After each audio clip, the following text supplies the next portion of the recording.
103.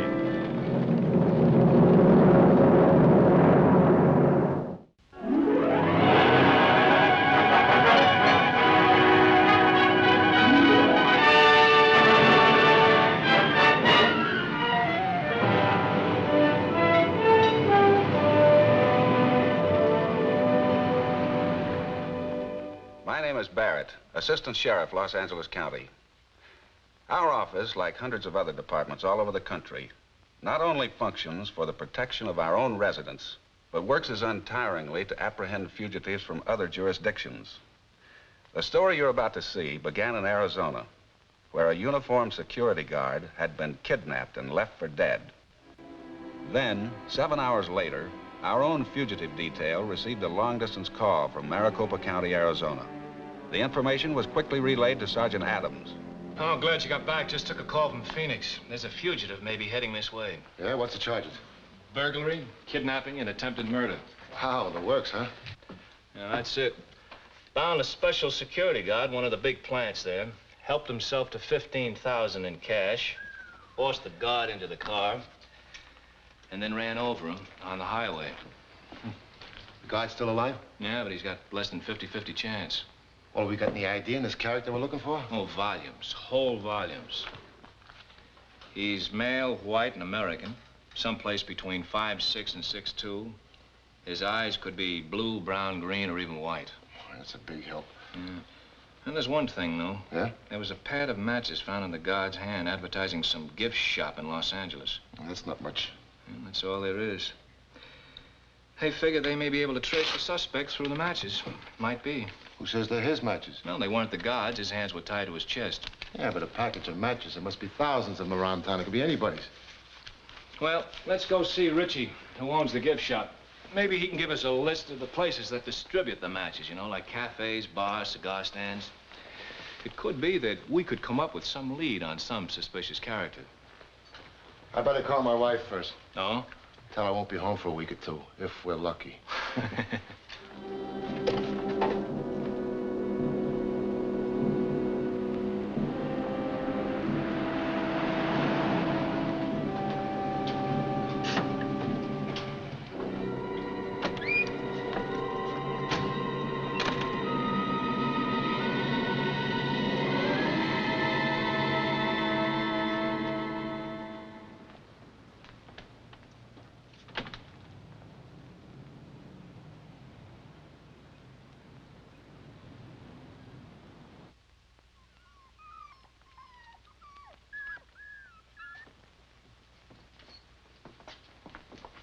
Mr. Ritchie? I'm busy, can't you see? Sorry, we didn't mean to disturb you. I didn't say you disturbed me. I said I was busy.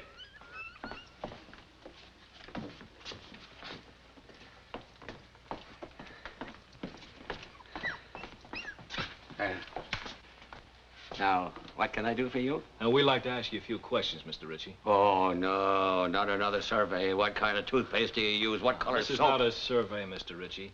Sergeant LePask and I are from the sheriff's office. Oh, my goodness. We'd like to ask you a few questions about some matches you had printed with your ads on them. Don't tell me the law finally caught up with Charlie Poppingill. The dirty crook. Charlie Poppingill? Yeah, the man who sold me the matches. Promised to distribute them for me, too.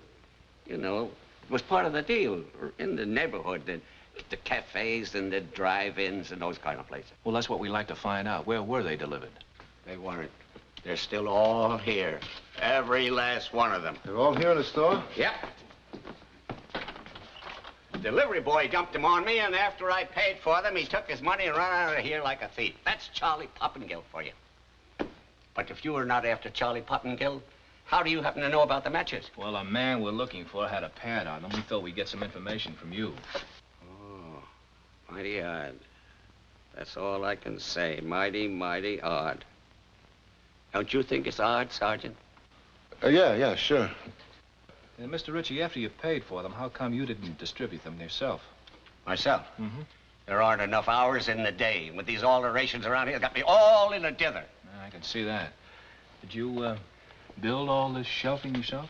Shelving space I could use for a million other things, all taken up storing 12,000 matches. Well, somebody took half of this carton, that's pretty obvious. Don't look at me. I don't smoke. Never have, for that matter. Well, did you give any away? Why should I? Every time I look at him, I get so mad I feel as though I want to start smoking for spite. I'm sorry to have troubled you, Mr. Ritchie. Oh, that's all right. Yeah. These are sure cute pups. I sold 4 of them already. Kid in the neighborhood left them here. Wouldn't want to take one of those home with you, would you, Sergeant? No, thanks. Might grow up to be a big police dog. Thanks again for your trouble. It's all right. You better check in. Oh, Mr. Ritchie, I just had a thought. Who's doing your remodeling for you? Well, nobody right now. You see, reliable help is hard to get these days. But who did work for you? I wouldn't call it work. He banged around here for a couple of days without getting one thing done. I lost my patience. And all these alterations have got me in a dither. Mm-hmm. Well, this man who built the shelf, he could have had access to the matches, couldn't he? Well, I suppose so, if you put it that way. Well, do you know his name? I got it written down. His address, too? I can see you've never been a small businessman, Sergeant. What do you mean by that, Mr. Ritchie? The government makes you write down everything about everybody nowadays. I've probably got his birth certificate and where he's tattooed, if any. There. Are you reading me, Sergeant? Are you reading me, Sergeant? 10-1, 10-1. You may have a short in your mic. Suggest you use phone to call in. 10-4, dispatcher. 10-4. We better check this thing later when we get back to the garage. We've got another call to make first. I just got online and the guy used to work here. Let's go, man. Okay.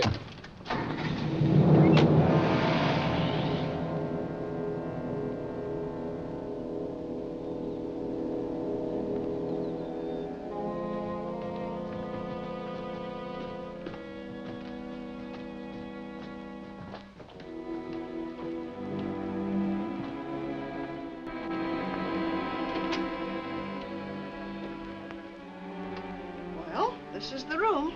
Glenn Sutter's room, is that right? How do I know what his name was? All I know is he said his name was Glenn Sutter. Have you rented this place since he left? No. 2 or 3 people come and looked at it and said they'd be back, but you know how it is. They look you square in the eye and lie their stupid heads off. Mrs. Beebe, did Sutter say where he worked? Work? Mm-hmm. Well, if he did work, I never saw a red cent of what he made. Did he leave any forwarding address? That deadbeat? He just moved out without a by your leave.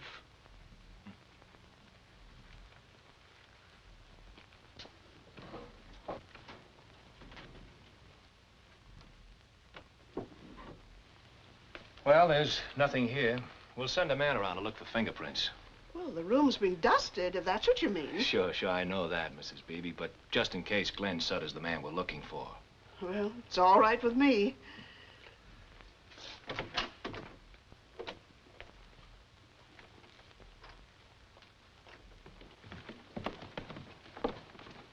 Well, Mrs. Beebe, you have our number in case you think of something else. All right.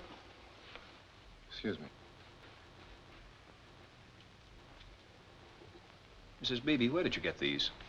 Oh, let me see now. Oh, from his room. Yeah, he left them, I'm pretty sure. I remember. When would you say you found these matches? Well, let's see. He moved out on a Wednesday, then I let her stay on for... Her? Well, who is she? Oh, his wife. I guess she was his wife, all right. She was sure crazy about him, it seems. Why didn't you tell us about her before? Why didn't you ask me before? All you asked was if I knew somebody who might know where he went. Well, Mrs. Beebe, wouldn't his wife know? Well, maybe she would, but I don't know where she went. She just moved out, no word, no nothing? She didn't move out. I was sorry for her, all right, but when he skipped and then she couldn't pay nothing, well, let's face it, I'm a businesswoman. I threw her out. Well, Mrs. Beebe, please, think a minute. Did they get any mail? Not even a bill. Phone calls? They didn't get... Wait a minute. No one called Mr. Sutter, but some old guy called her several times. And her acting so crazy about her husband, too. Well, who was he? Do you know? Did he ever give you his name? Yeah, I think one day when she was out for a few minutes. Come on, maybe I wrote it down by the phone. There. That's the old goat's name. Cattle. Pardon me? Is that cattle or cuttrell? I don't know. He speaks with an accent anyhow. All I know is cattle, cockerel, kettle, schmettle. Well, the only thing to do is to get back to records and see if we could check it out using Soundex. Soundex? What's that? Well, it's a... Maybe we'll be back, Mrs. Beebe. We'll explain it then. Thanks again for your help.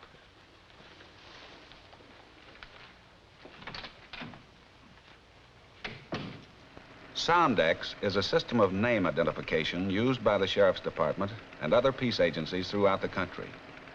It is a system whereby, through a card index of names, names that sound alike are grouped together. Therefore, if the name of a suspect or fugitive is not definitely known, but some similarity to the name has been established, the Soundex files will reveal a series of similar names which might lead to the identification of the suspect. This is as close as I can come to it. Koppel. Koppel. It's a girl named Magda, also known as Billy. And she's married to Glenn Sutter. Koppel must be a maiden name. Hey, maybe that was her brother who called her. No, father, probably. Mrs. Beebe said he was an old man, had an accent. What's the rap on her? Suspicion NSF check. She was booked 3 days ago. Well, maybe she's still here. Yeah, I'll check with the booking office.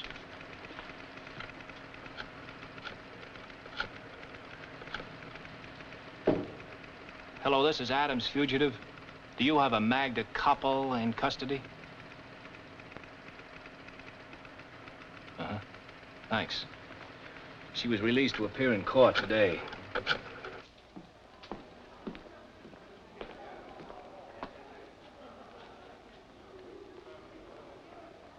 Do you have a Magda Koppel on the calendar today? Koppel, that's right. Suspicion NSF check. Oh, thanks. She made good the check and the judge released her. She just left the courtroom. We might catch her at the elevator. Right.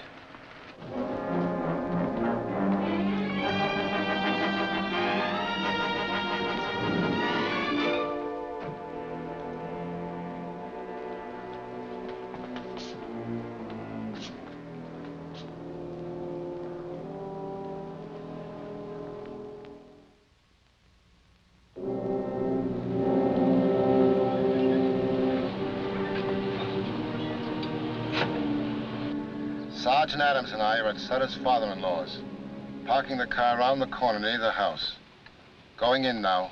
Call you back soon.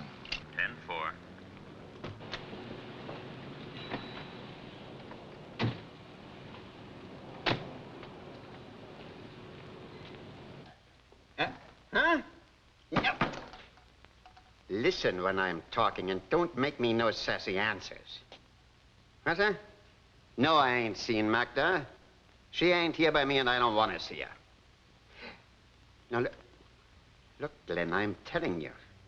You're a no good nothing. You already ruined the life of a decent girl. Huh? Now, don't call back here again, never. You hear me? Never call again or I'll send for police.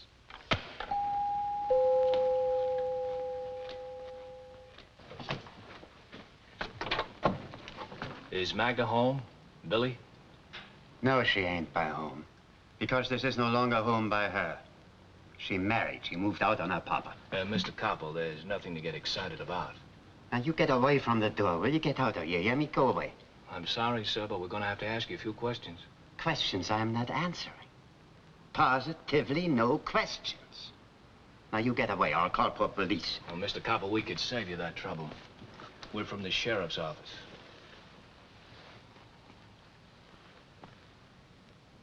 It's my Magda. You want her? No, sir. Your daughter's in no trouble. Forgive me, please. Please, come. Thank you. Make yourself comfortable. Please. So, what you want to ask me, Captains? Mr. Koppel, if Magda is your daughter, I imagine you must know Glenn Sutter?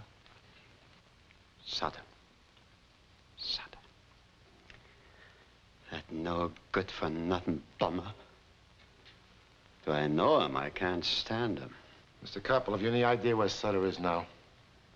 Well, if he is where I hope he is, he's in jail. No such luck. From jail, they don't let bummers like Sutter make telephone calls. What's this about a telephone call? Oh, yes. Just before you ring the bell, he telephones here. Wants to talk to Magda, but I... Have you any idea where he called from? Who knows? But one thing I can make you a promise, he ain't gonna call back here again. No. I tell him if once more he calls, I'll send for police. Mr. Koppel, your daughter, when did you see her last? 2 months, I think. Please tell me, what for are you asking about Sutter? He's wanted for questioning, Mr. Koppel. A robbery, attempted murder in Phoenix, Arizona. Robbery. Murder, huh? In Arizona yet. There isn't enough trouble he can get to in California. Mr. Koppel, we didn't say he was in trouble. We just like to ask him a few questions. Mr. Koppel, did you ever give Glenn Sutter a key to this house? With him who has to give, he helps himself.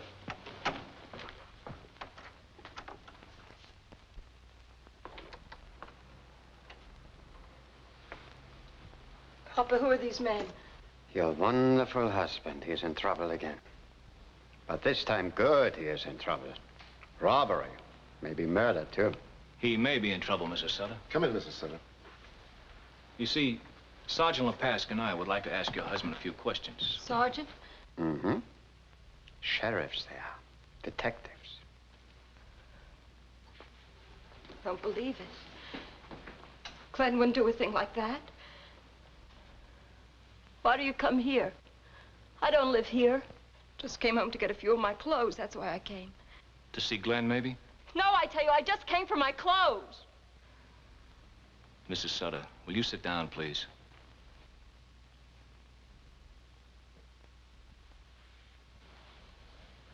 You see, Mrs. Sutter, we have reason to believe that your husband is back here or on his way back. And if he contacts you, we'd like you to see him. But telling us first when and where. What do you take me for, anyhow? I like your brass-bound nerve.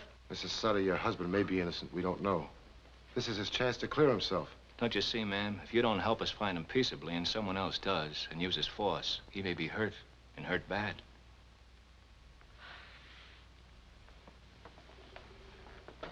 Why? Why did things like this have to happen? Poor Glenn. No one ever gives him a break. Not even one. We're trying to give him a break. Give both of you a break, Mrs. Sutter, with no one getting hurt. No, I can't. If he calls, I can't pray my own husband. So stop worrying. He ain't gonna call you back here again. Why not, Papa? Because he did call. Well, I told him if once more he bothers me, I call for police.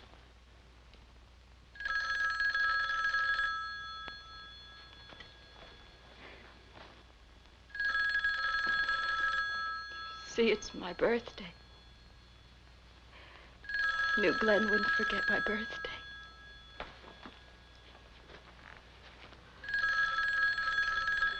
Answer it, Mrs. Sutter.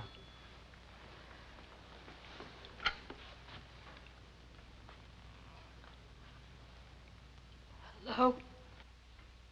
Hello, Billy. Glenn, darling. Happy birthday.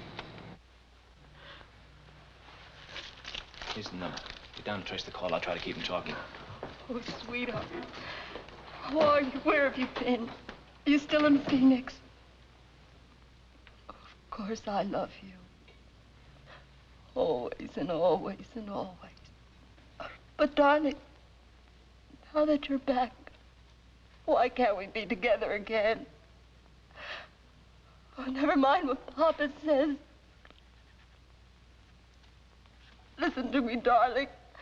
Listen. Can you hear me, Fred? Negative, Sergeant. 1099. Better go to a phone. Call in. 10-4, 10-4.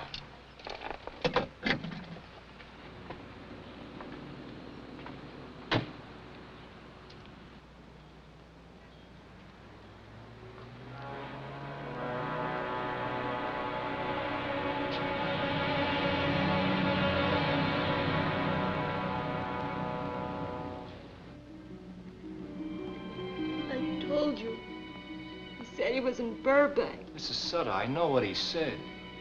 But if he had been in Burbank, he talked over 3 minutes, and the operator would have asked him for another coin.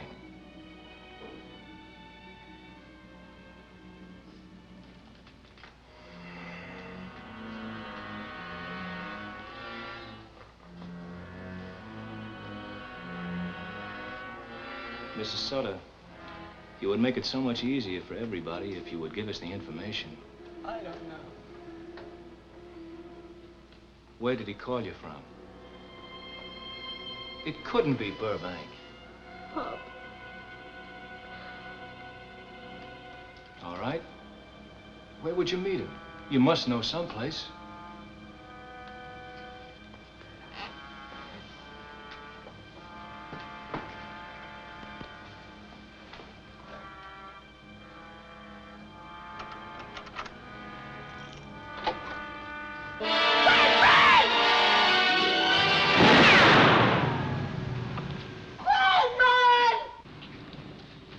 Hold it, Sutter.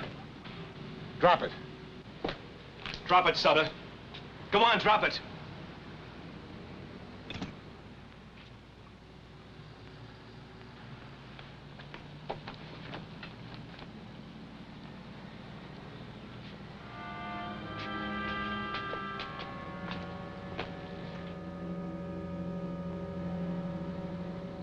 Go ahead, Glenn. Tell us about it. Well, Billy knew I'd phone her on her birthday, but I didn't want to tell her I lost my job again. So I guess I just flipped. I decided to get some real dough, one way or another. I want to get off somewhere with Billy. Maybe back east where I could get a good start for a change. Well, that's the story, boys. You write it up and I'll sign it. Tell a stenographer to come in here. You got a light, Sarge?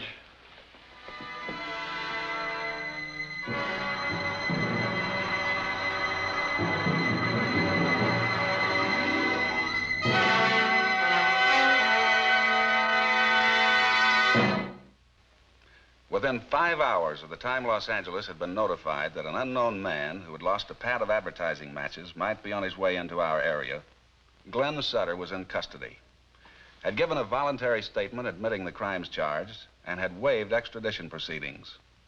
Because the guard did recover, Sutter is now serving 6 to 12 years in the state penitentiary at Florence, Arizona, thanks to the close cooperation of peace officers everywhere, comprising our nation's police network. And now may I present the Sheriff of Los Angeles County, Eugene W. Biscaluse. Friends, in dramatizing these cases from the Sheriff's Department on Code 3, I hope you and your families will understand more clearly some of the problems facing law enforcement agencies in this country. We hope you enjoyed Code 3, that you'll be with us again next week. Thank you very much.